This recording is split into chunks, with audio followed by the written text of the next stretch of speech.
Hello and welcome to Ferguson Family Danes. For those of you who are new to our channel, I'm Samantha Ferguson. I'm the mom here. And today in this video, I'm going to tell you a little bit about what's to come from our program.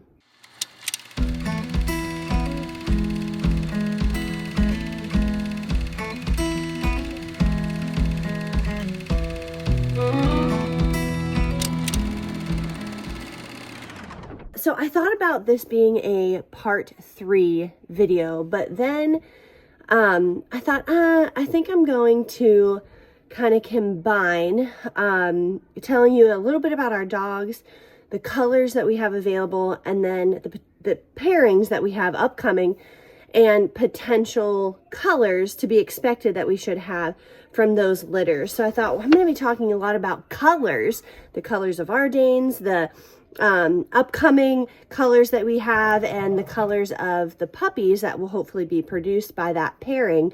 So I'm like, I'm going to be talking a lot about coloring. Should I make it a part 3? But I thought, no, I'm going to be done with that, and I'm just going to reference. So as I go through the different options that we have, that, you know, Lord willing, we'll have available in the upcoming years. If you don't know the colors that I'm talking about, just go back to part 1 and part 2 of Colors Explained in Danes, and then that'll give you an idea. And there's pictures in those videos and things that hopefully you'll be able to learn quite a bit and get a feel for some of the color options that are available in Great Dane. So we will link those 2 videos below so that you can reference those as needed. So first, I'm going to talk about, like I said, the Danes that we have. Hi, what do you have? So I'm going to tell you about some of the colors that we have, some of the upcoming colors, and then why we paired those two, and, you know, the potential colorings that we're going to have from those pairings. And then the other thing that I want to talk to you guys about today, and I might do a separate video on this later at some point as it's still in the making, but I want to talk about retirement homes. This is a new concept to me. Good job. You made your bed. High five. All right. I'll be out in a minute. It is morning here, and we are doing morning chores and getting dressed and making beds and all the things. So this idea of retirement home is new to me, and it's a little different than what a guardianship home is. We've done videos on those before. I can link that below as well. So this is all kind of new to me, and one of the things that I've said to you guys from the very beginning is I'm going to be upfront and open and honest with our program. I want our families to feel like they are a part of our family, through the good, the bad, as we're figuring things out. And so anyway, at the end of this video, I'm going to talk about retired homes and what I would ideally like that to look like as part of our program. But to get us started, the super fun part, and that's a fun part too, but puppies are obviously the most fun.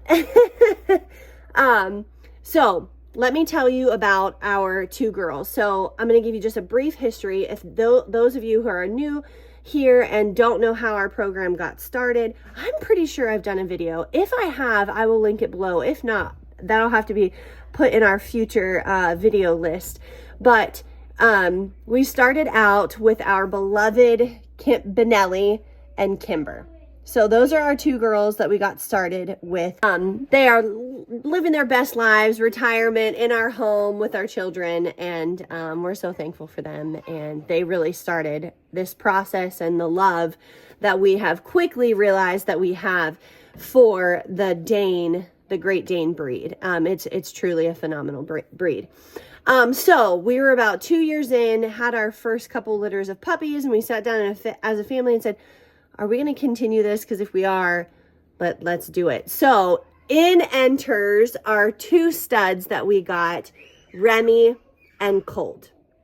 So I'm going to tell you their colors because that's going to be important as we continue this video. So Remy is a chocolate tan point, and Colt is a blue brindle point. Okay. Now obviously you can see what Remy carries. He's a Harlequin. He's a tan point. He's chocolate. He does carry blue. Carry just means that dog's not showing, but it carries that gene. So it has the potential to produce that. Colt, even though he's just blue, brindle, not that great to look at, although we've gotten a lot of compliments as his looks. He carries Harlequin.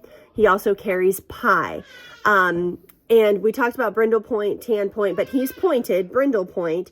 So obviously he has the potential to produce brindles as well. So he has done really, really phenomenal in the litters that he has produced for us so far. And we're excited to have that variety that can come from Colt. So we got our 2 boys. I'm going to have Michaela, my sweet Michaela. She works for us and basically does anything that I ask her to do, whether it's Danes, social media stuff. She is truly, truly amazing. Here's a beautiful picture of her. She's just such a lovely, lovely lady. Yeah, couldn't do it without her. So she's so amazing.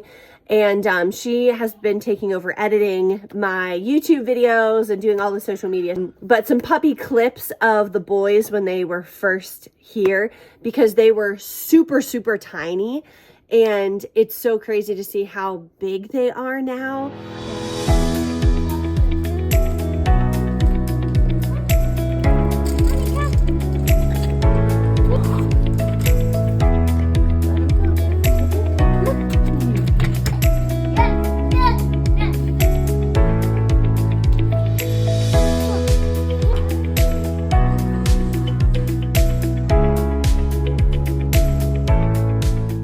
Okay, so I hope that you enjoyed that. They are adorable. They're still handsome studs, hence why they're in our program.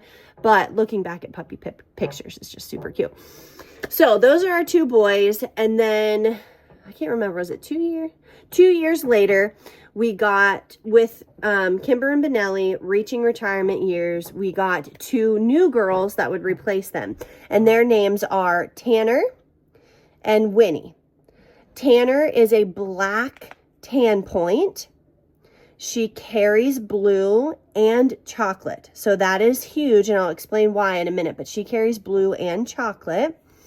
And then Winnie is a Merle tan point. So she is a standard Merle, but she's not technically a standard because she's a tan point, but she's black and gray spotted Merle. Okay, so those are those 2 girls. Winnie does not carry chocolate. I believe she does carry blue, but she does not carry chocolate.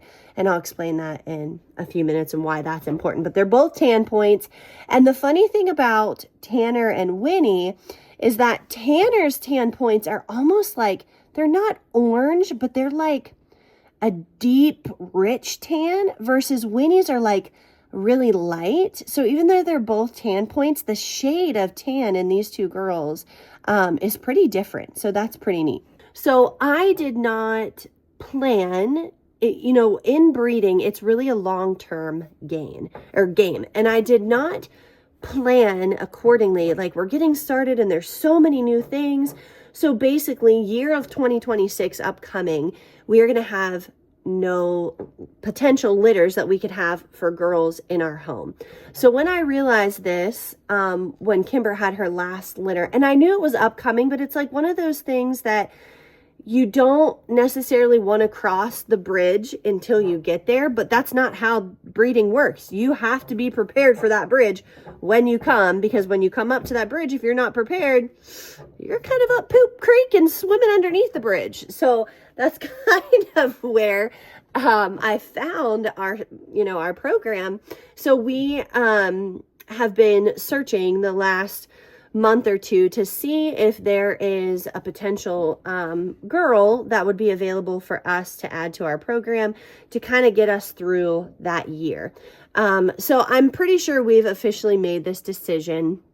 We are going to get, her name is Clover right now.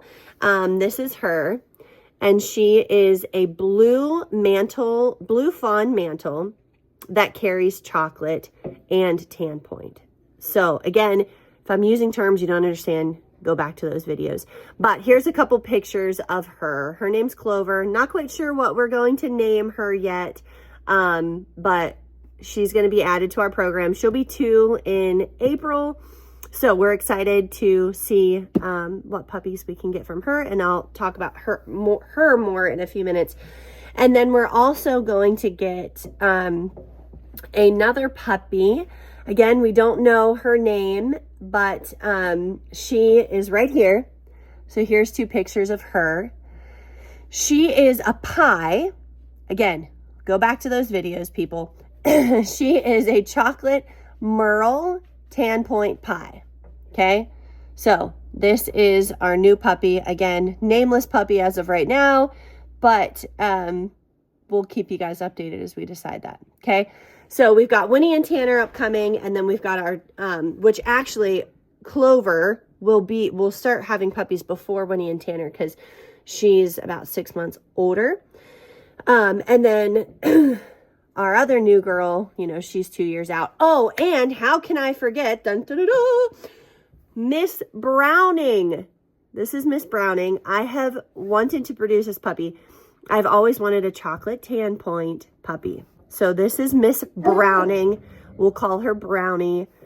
I'm so excited to have her. We had to have, she is our 87th puppy born from Ferguson Family Danes before we got this chocolate tan point girl. She's totally beautiful. So far, she's only a few weeks old, about a month old. Her points are popping, people. Isn't she gorgeous? So we're just super excited to have her to our program. So that's the future of some upcoming girls. And there's a lot of unknown variables in breeding. Kudos to the breeders that make this their full income, because it's a scary game. It's a scary game. We've lost a lot of puppies. I know some breeders who have added girls to their program and then they don't pass their OFA tests. So it's just, or something dies, one of them, you know, gets blowed or is hit by a car. I mean, it's not income that you can count on.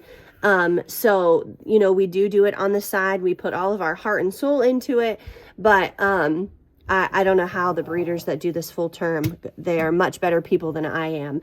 And I should do a future video about how to vet a good breeder, because we are not the only good breeders out there. And I would encourage you, if you are looking for a Dane, to do your research into your breeders and how they handle their program, and all of that. So maybe that'll be a future video too.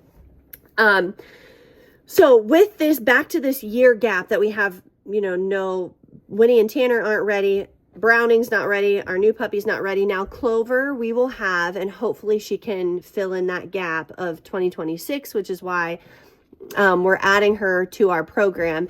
We do have 2 potential puppies. One is a guardianship home. Her name is Beretta. She is gorgeous. Here's a picture of her.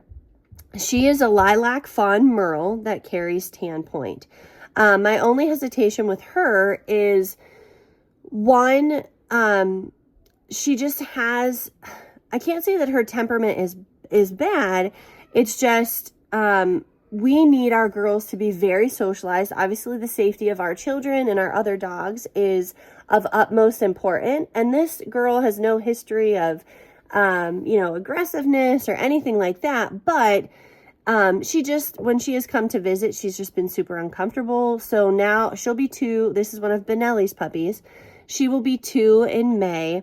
And we're doing our best right now to have her over more, have her in the house, have her with our dogs in a safe way, and just get her comfortable to a point where, honestly, I feel comfortable breeding her, because the breeding process is kind of intense.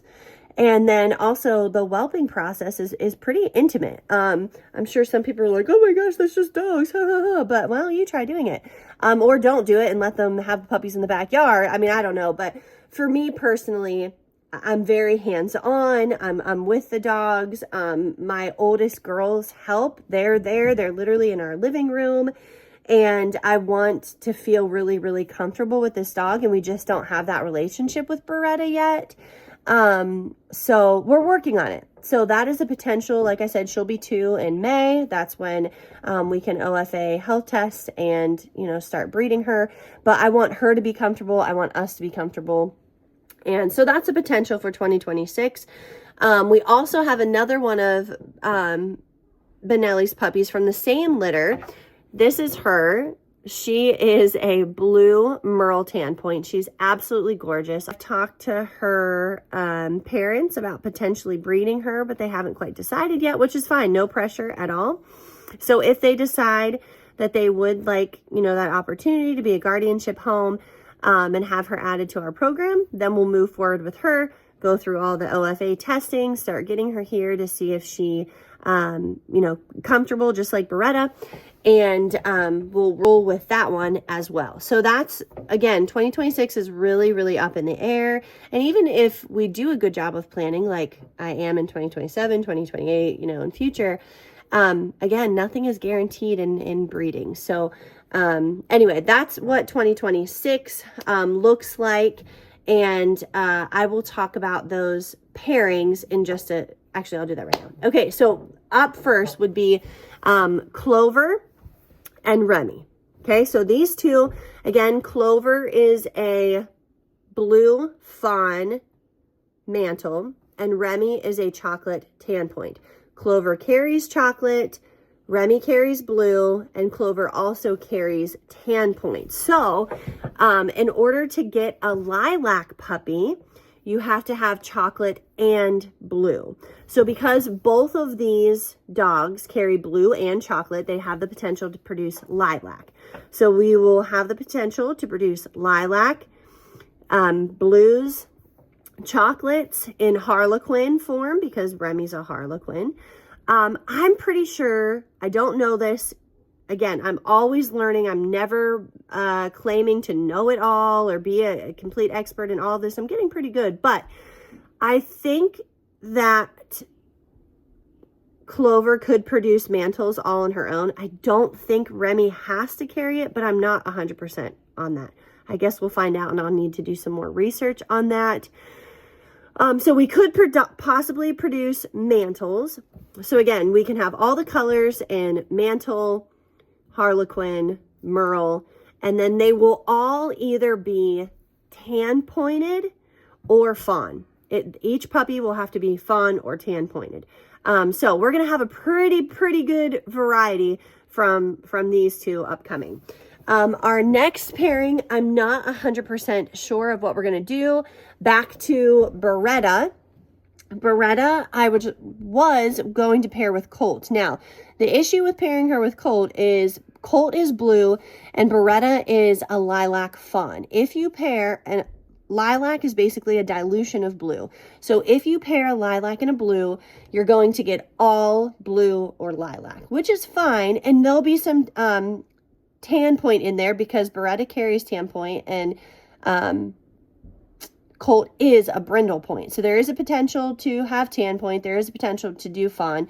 So we may pair him with her. I would just like more variety than just blue and lilac, but we may do that depending on how Beretta responds, how comfortable her and Colt are together. But the other potential stud that we have is Mr. Reese. And I guess I should have talked about him too. Sorry about that. I'll talk about him now. So Reese is a puppy that we received back. Praise the Lord. It was pretty darn hard to get him back. But anyway, he is a gorgeous chocolate tan point. And he is from Kimber's first litter.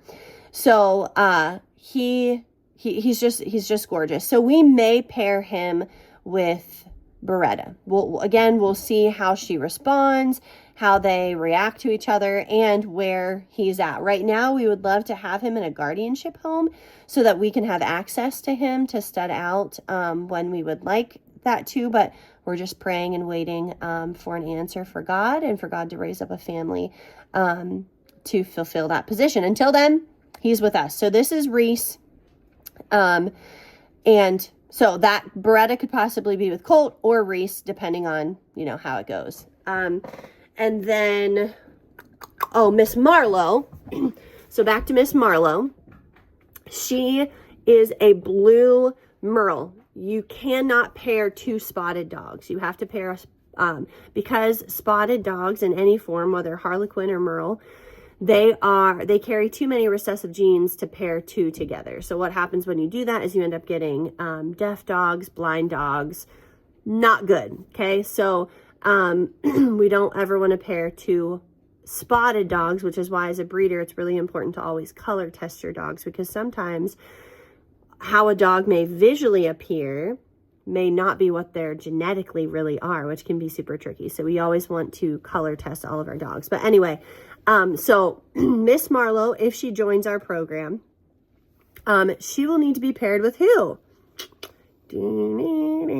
Well, you can't pair her with Remy because he's spotted.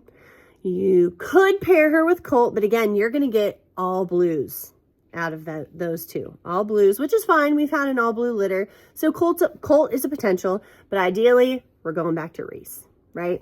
So chocolate tan point, blue Merle, both tan points, all that litter would be tan pointed. So again, so many variables up in the air, but that is the potential for 2026. And then our next pairings would be Winnie and Tanner when they are two. So Tanner over here, black tan point, we will pair with our spotted Remy, chocolate Harlequin. And because Tanner carries blue and chocolate, they potentially could have blue, chocolate, lilac puppies. They will all be tan pointed, and we'll have the potential for Harlequins and Merles because Remy is a Harlequin. So that's the combinations that we will have available from Tanner and Remy. And then our next couple will be Winnie and Colt. Now, I really, really wanted Winnie to carry chocolate. However, she does not, so they will not be able to produce chocolate puppies. So from these two, back to Winnie back to Tanner. Don't worry about putting graphics up here, Michaela, for a second. Tanner and Remy will also have the option to produce black because that's what Tanner is. So I forgot black in there too. Everybody loves a good black, which is why we added Tanner to our program. So blue, chocolate, lilac, black, all from Tanner and Remy. So over here to Colt, Winnie and Colt, they will have blue, they will have blacks. But apart from that, because Winnie does not carry chocolate, you're not going to get listen to me. You are not going to get chocolate or lilac from this pairing, but you're going to get Harlequin, black or blue. You're going to get Merle, and then you're going to get pointed dogs as well. So there'll be a good variety from these two, just not as much as if she had carried chocolate. But we're still excited about her. And the reason that I went with Winnie, even though she didn't carry chocolate, is she is gorgeous. Her tan points are absolutely amazing. Her coat is gorgeous. So we could produce 20 of her and I would be thrilled. So that's what. Hello. Oh, I've got a white boogers. Hang on 1 second. Looks like you already ate something. Can you say hi? Wave hi. Yeah. You're going to show them your breakfast? Yeah. Okay. So Winnie and Tanner coming up. After that will be Browning and Remy. So here's Browning, chocolate tan point. Remy is a Harlequin tan point. They both carry blue. So again, you will have chocolate, blue, lilac. I think you could possibly produce a traditional Harlequin from both of those as well. So they should have a wonderful variety, but hopefully lots of chocolate. So that will be chocolate. And then I'm going to stay over on this side since she's eating. And then our next pairing will be our new puppy who's nameless. She is again, a chocolate Merle tan point pie. Now, the reason that I really wanted her in our program was because I wanted to add some pie. And if you remember, Mr. Colt, even though he's solid in blue, he carries pie. So I'm really hoping to get, and in order to produce pie, you have to have not only a showing pie dog, but also at least a pie carrier, which is what Colt is. So I'm hoping to get some beautiful pie puppies from this pairing. And again, you can have chocolate, obviously, she's chocolate, and Blue from Colt.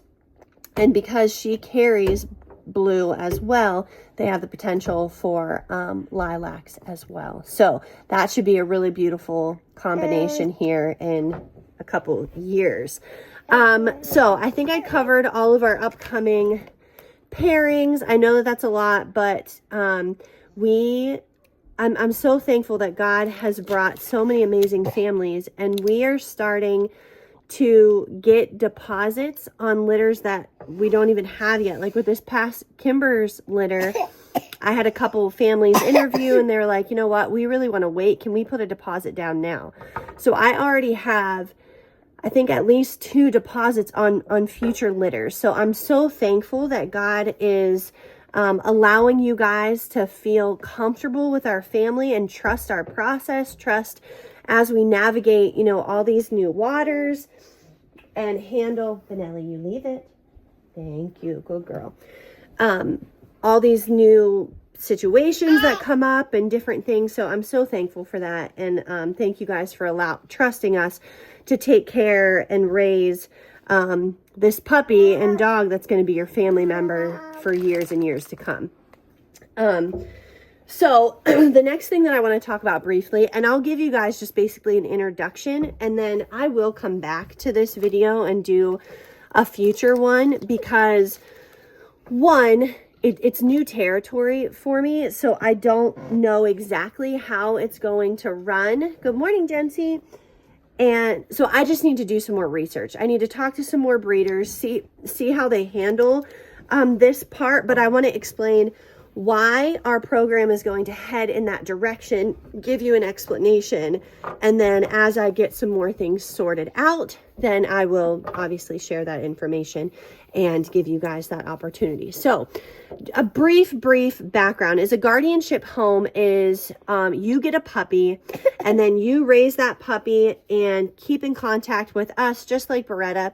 And when it's time to breed, whether it's a boy or a girl, you bring them to us. You take care of all of the costs of raising that puppy.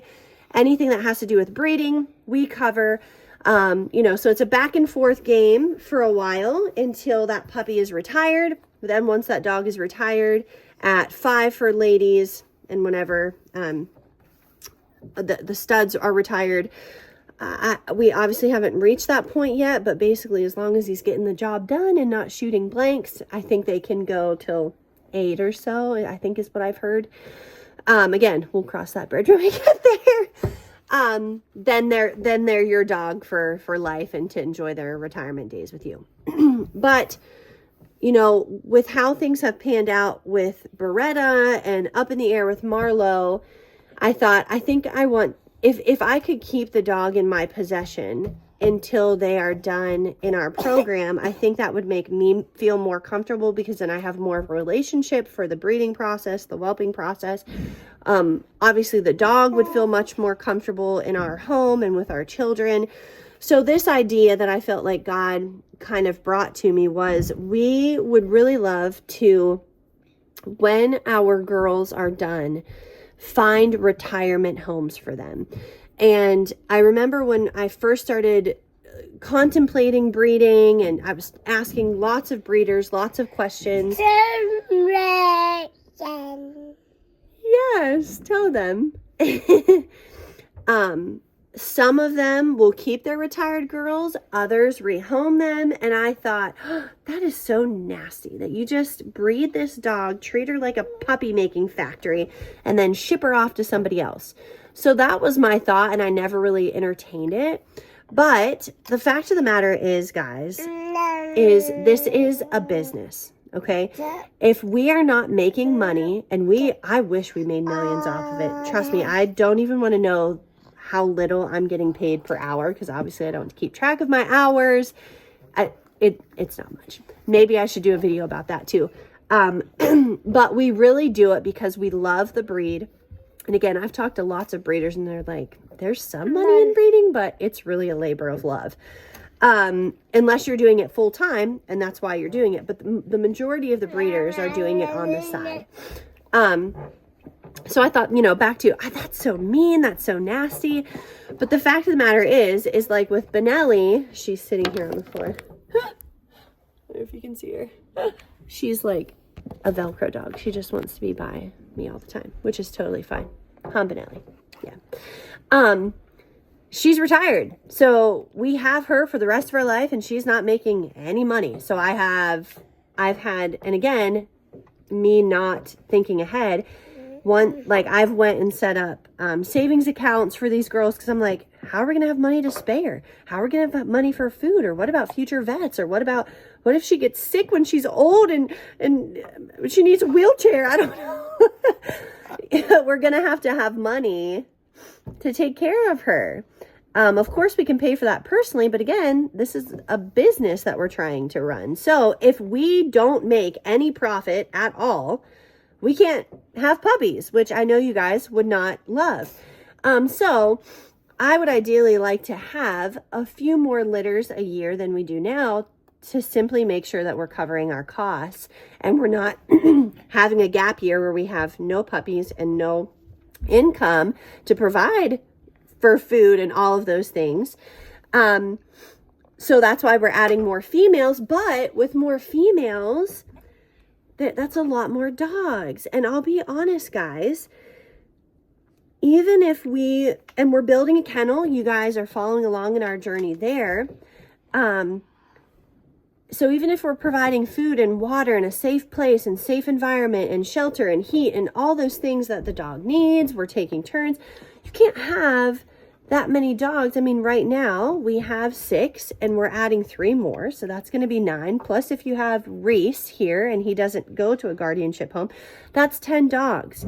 You can't possibly have, maybe kudos to people if they do this. But for me and our family, who has 8, about to be 9 children, I don't know if I made that announcement. We are expecting baby number 9 in March. We can't have that many dogs in our house. So hence why we're building the kennel, so that they have food and water and we're available and we have a run for them to run and all the things. And we're doing our best to accommodate that. I emotionally, mentally, morally would not want, and Danes are so, and you guys know this because you have Danes or you're looking to get a Danes. They are people dogs. They want their masters. They want that connection. Hey, buddy. Hello. Good morning. Save it for lunch. Aww. Get something else for breakfast. I really need to finish up this video so I can go take care of my children.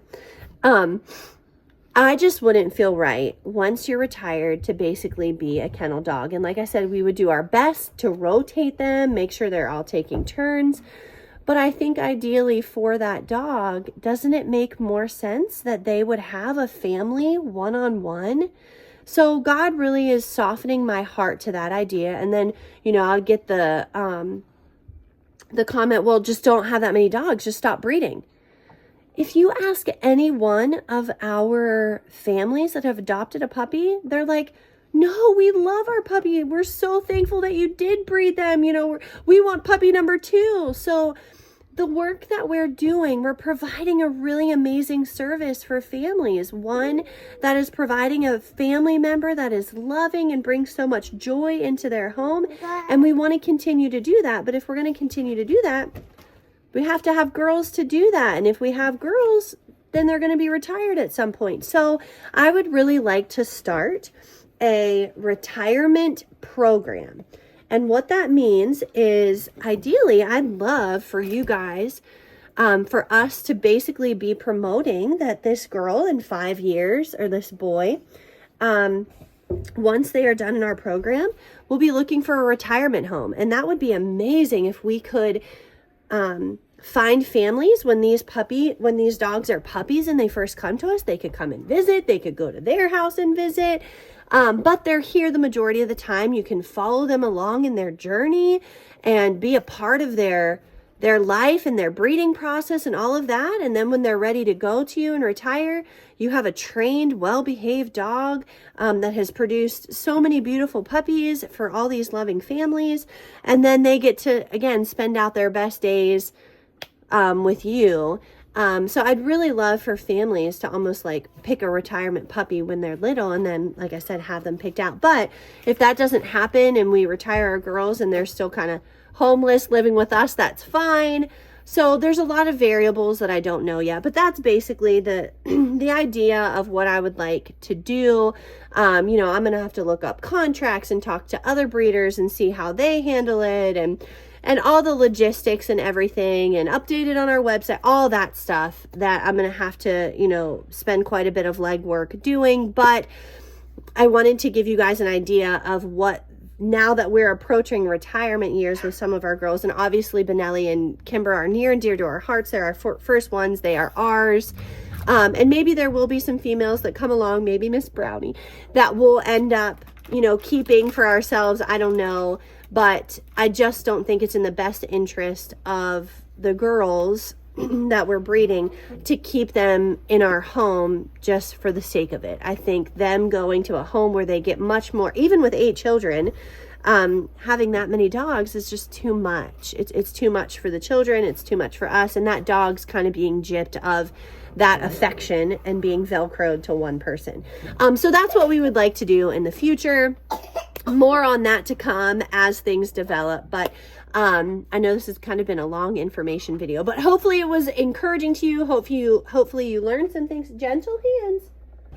Anyway, so I hope that you enjoyed this video.